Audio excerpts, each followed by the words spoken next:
There is no longer any system of objects. My first book contains a critique of the object as obvious fact, substance, reality, use value. There the object was taken as a sign, but as sign still heavy with meaning. In this critique, two principal logics interfered with each other. A phantasmatic logic that referred principally to psychoanalysis, its identifications, projections, and the entire imaginary realm of transcendence. Power and sexuality operating at the level of objects and the environment, with a privilege accorded to the house-automobile axis, immanence transcendence, and a differential social logic that made distinctions by referring to a sociology, itself derived from anthropology, consumption as the production of signs, differentiation, status, and prestige. Behind these logics, in some way descriptive and analytic, there was already the dream of symbolic exchange, a dream of the status of the object, and consumption beyond exchange and use, beyond value and equivalence. In other words, a sacrificial logic of consumption, gift expenditure, dépense, potlatch, and the accursed portion. In a certain way, all this still exists, and yet in other respects, it is all disappearing.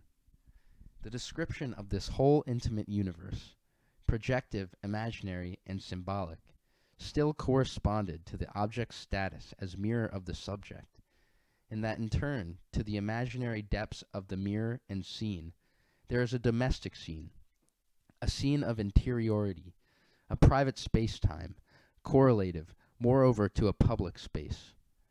The oppositions subject/object and public/private were still meaningful.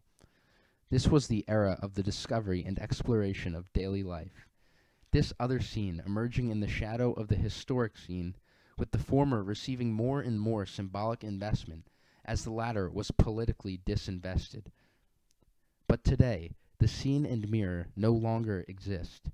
Instead, there is a scene and network. In place of the reflexive transcendence of mirror and scene, there is non-reflecting surface, an immanent surface where operations unfold, the smooth operational surface of communication. Something has changed. In the Faustian, Promethean, perhaps Oedipal period of production and consumption gives way to the Protenic era of networks, to the narcissistic and Protean era of connections, contact, contiguity, feedback, and generalized interface that goes with the universe of communication. With the television image, the television being the ultimate and perfect object of this new era, our own body and the whole surrounding universe become a control screen. If one thinks about it, people no longer project themselves into their objects. With their affects and their representations, their fantasies of possession, loss, mourning, jealousy, the psychological dimension has in a sense vanished. And even if it can always be marked out in detail, one feels that it is not really there, that things are being played out. Roland Barthes already indicated this some time ago in regard to the automobile. Little by little, a logic of driving has replaced a very subjective logic of possession and projection. No more fantasies of power, speed, and appropriation linked to the object itself, but instead a tactic of potentialities linked to usage, mastery, control, and command, an optimization of the play of possibilities offered by the car as vector and vehicle, and no longer as object of psychological sanctuary. The subject himself, suddenly transformed, becomes a computer at the wheel, not a drunken demiurge of power. The vehicle now becomes a kind of capsule, its dashboard and the brain, the surrounding landscape unfolding like a televised screen, instead of a live-in projectile as it was before. But we can conceive of a stage beyond this one, where the car is still a vehicle of performance, a stage where it becomes an information network. The famous Japanese car that talks to you, that spontaneously informs you of its general state and even of your general state, possibly refusing to function if you are not functioning well. The car as deliberating consultant and partner in the general negotiation of a lifestyle, something or someone, at this point there is no longer any difference, with which you are connected. The fundamental issue becomes the communication with the car itself, a perpetual test of the subject's presence with his own objects, an uninterrupted interface. It is easy to see that from this point, speed and displacement no longer matter. Neither does unconscious projection, nor an individual or social type of competition, nor prestige. Besides, the car began to be desacralized in this sense some time ago. It's all over with speed. I drive more and consume less. Now, however, it is an ecological ideal that installs itself at every level. No more expenditure, consumption, performance, but instead regulation, well-tempered functionality, solidarity among all the elements of the same system, control and global management of an ensemble.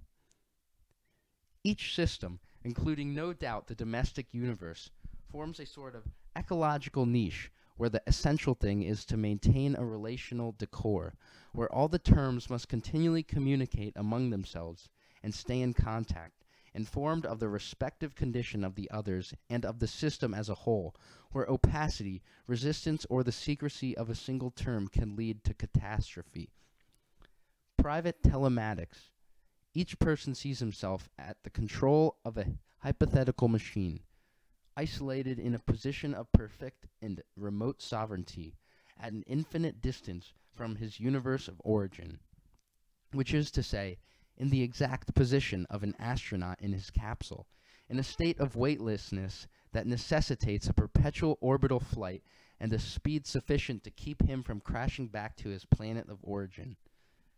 This realization of a living satellite in vivo in a quotidian space corresponds to the satellization of the real, or what I call the hyperrealism of simulation.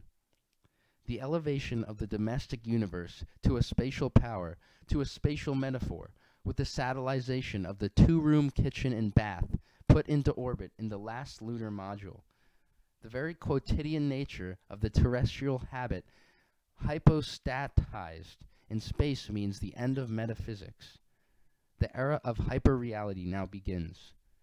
What I mean is this: what was projected psychologically and mentally, what was used to be lived out on earth as metaphor, as mental or metaphorical scene, is henceforth projected into reality, without any metaphor at all, into an absolute space which is also that of simulation. This is only an example, but it signifies, as a whole, the passage into orbit, as orbital and environmental model of our private sphere itself. It is no longer a scene where the dramatic interiority of the subject, engaged with its objects as with its image, is played out. We are here at the controls of a microsatellite, in orbit, living no longer as an actor or dramaturge, but as a terminal of multiple networks.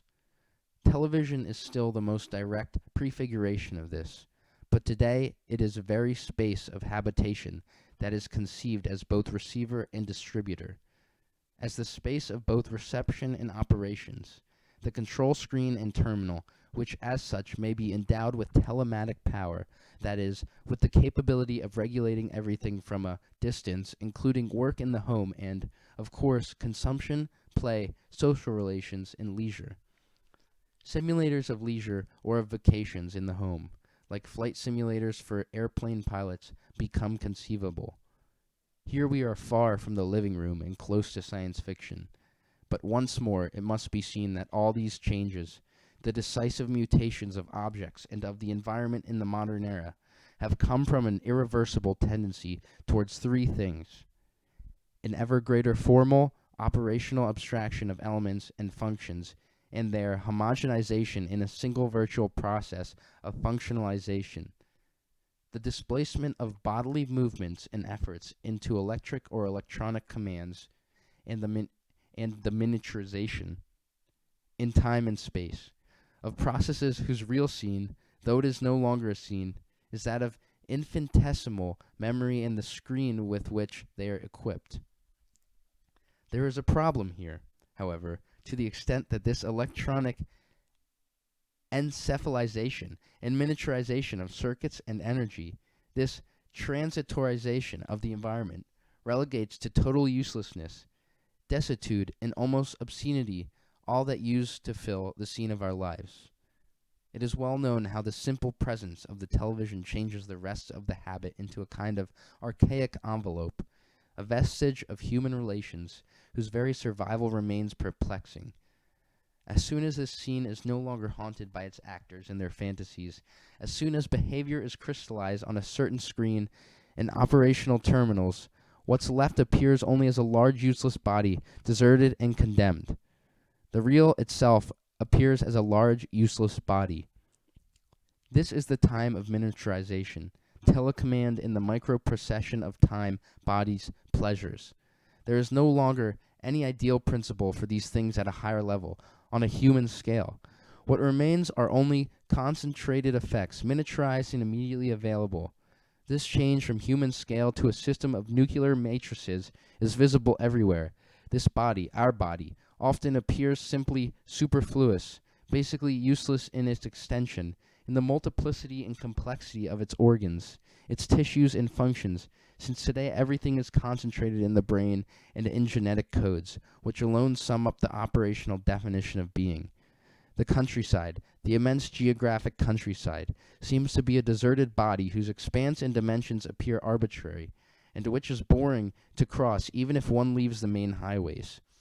As soon as all events are epitomized in the towns, themselves undergoing reduction to a few miniaturized highlights, in time, what can be said about this immense free time we are left with? A dimension, henceforth, useless in its unfolding, as soon as the instantaneity of communication has miniaturized our exchanges into a succession of instants.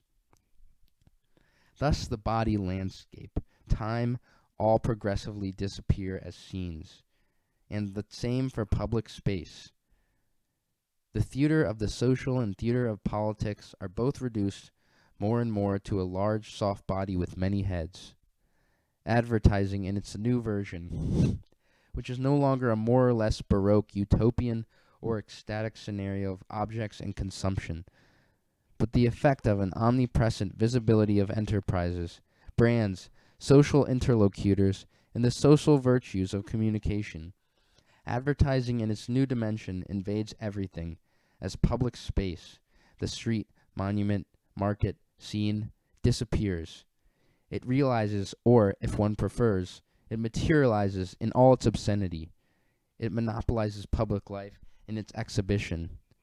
No longer limited to its traditional language, advertising organizes the architecture and realization of super objects, like Bioborg and the Forme des Halles, and of future projects, e.g. Parc de la Villette, which are monuments or anti-monuments to advertising, not because they will be geared to consumption, but because they are immediately proposed as an anticipated demonstration of the operation of culture, commodities, mass movements, and social flux.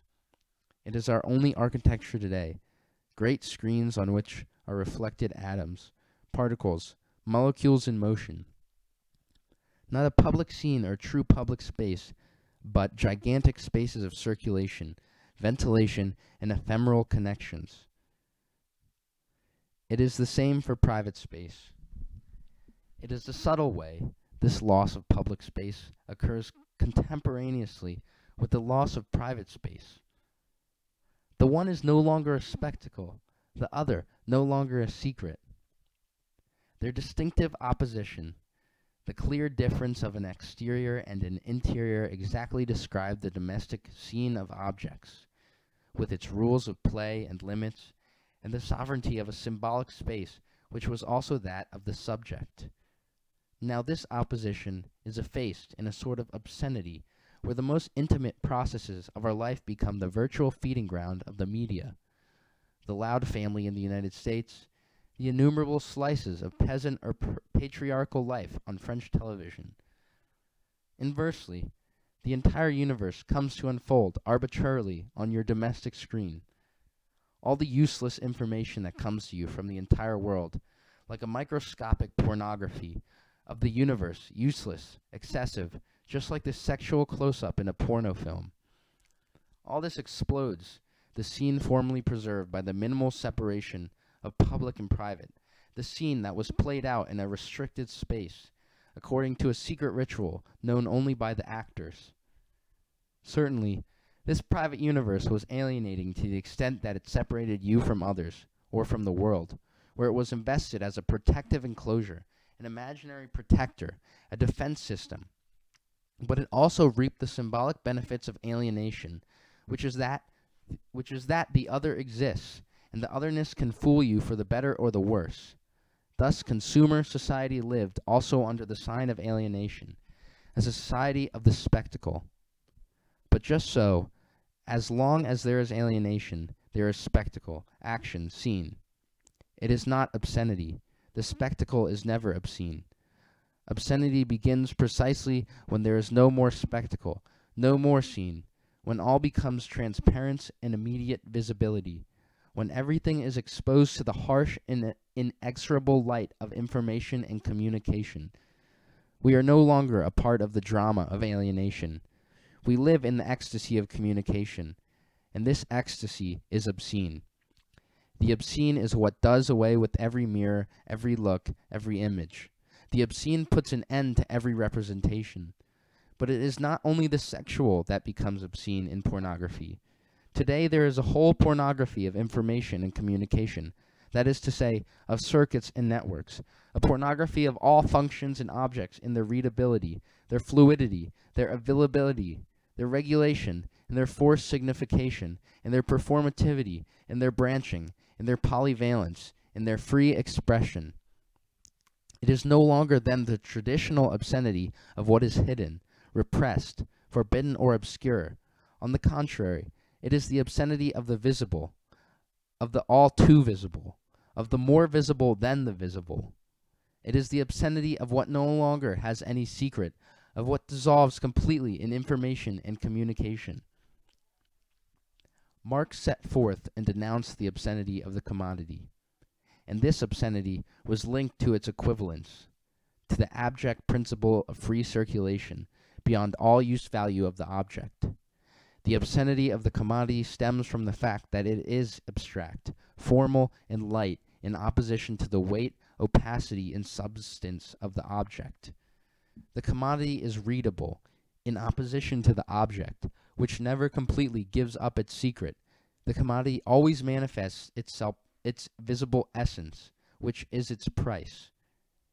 It is the formal place of transcription of all possible objects. Through it, objects communicate. Hence, the commodity form is the first great medium of the modern world. But the message that the objects deliver through it is already extremely simplified, and it is always the same, their exchange value. Thus, as bottom the message already no longer exists, it is the medium that imposes itself in its pure circulation. This is what I call, potentially, ecstasy. One has only to prolong this Marxist analysis, or push it to the second or third power, to grasp the transparence and obscenity of the universe of communication, which leaves far behind it those relative analyses of that of communication, of the universe of the commodity. All functions abolished in a single dimension, that of communication. That's the ecstasy of communication. All secrets, spaces, and scenes abolished in a single dimension of information. That's obscenity. The hot, sexual obscenity of formal times is succeeded by the cold and communicational, contactual, and motivational obscenity of today.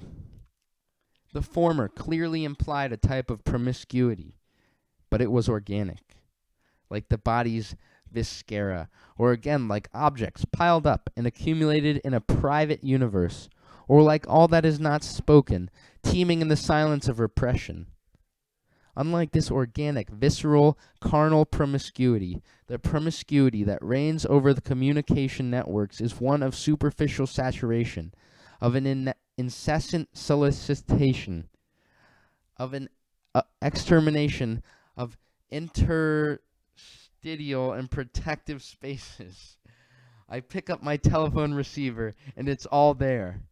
The whole marginal network catches and harasses me with the insupportable good faith of everything that wants and claims to communicate. Free radio. It speaks, it sings, it expresses itself. Very well.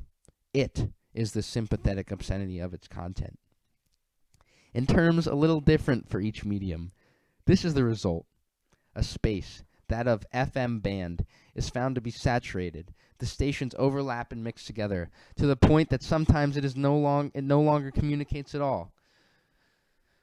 Something that was free by virtue of space is no longer. Speech is free, perhaps, but I am less free than before. I no longer succeed in knowing what I want. The space is so saturated, the pressure so great from all who want to make themselves heard. I fall into the negative ecstasy of the radio. There is, in effect, a state of fascination and vertigo linked to this obscene delirium of communication. A singular form of pleasure, perhaps, but aleatory and dizzying. If we follow Roger Cailloy in his classification of games, it's as good as any other. Games of expression, mimicry, games of competition, agon, games of chance, alia, games of vertigo, ilinx.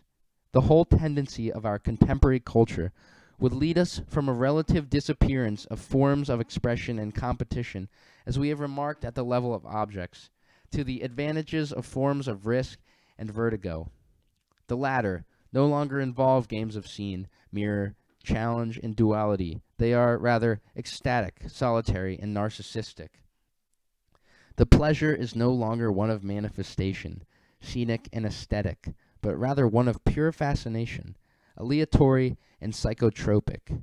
This is not necessarily a negative value judgment. Here, surely, there is an original and profound mutation of the very forms of perception and pleasure. We are still measuring the consequences poorly. Wanting to apply our old criteria in the reflexes of a scenic sensibility, we no doubt misapprehend what may be the occurrence in this sensory sphere of something new, ecstatic, and obscene. One thing is sure, the scene excites us, the obscene fascinates us. With fascination and ecstasy, passion disappears. Investment, desire, passion, seduction, or again, according to Cailloy, expression and competition, the hot universe. Ecstasy, obscenity, fascination, communication, or again, according to Cailloy, hazard, chance, and vertigo, the cold universe. Even vertigo is cold, the psychedelic one of drugs in particular.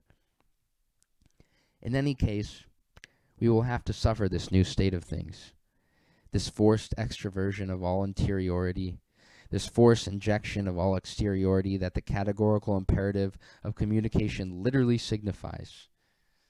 There also, one can perhaps make use of the old metaphors of pathology.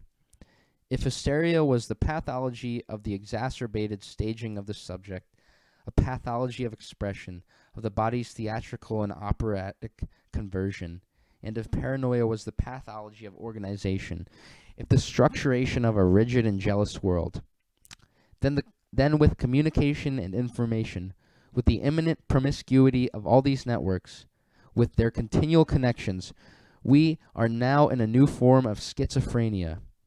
No more hysteria, no more projective paranoia, properly speaking, but this state of terror proper to the schizophrenic. Too great a proximity of everything, the unclean promiscuity of everything which touches, invests and penetrates without resistance, with no halo of private protection, not even his own body, to protect him anymore. The schizo is bereft of every scene, open to everything in spite of himself, living in the greatest confusion. He is himself obscene, the obscene prey of the world's obscenity. What characterizes him is less the loss of the real, the light years of estrangement from the real, the pathos of distance and radical separation, as is commonly said, but very much the contrary, the absolute proximity, the total instantaneity of things, the feeling of no defense, no retreat. It is the end of interiority and intimacy, the overexposure and transparence of the world which traverses him without obstacle. He can no longer produce the limits of his own being, can no longer play nor stage himself, can no longer produce himself as a mirror. He is now only a pure screen, a switching center for all the networks of influence.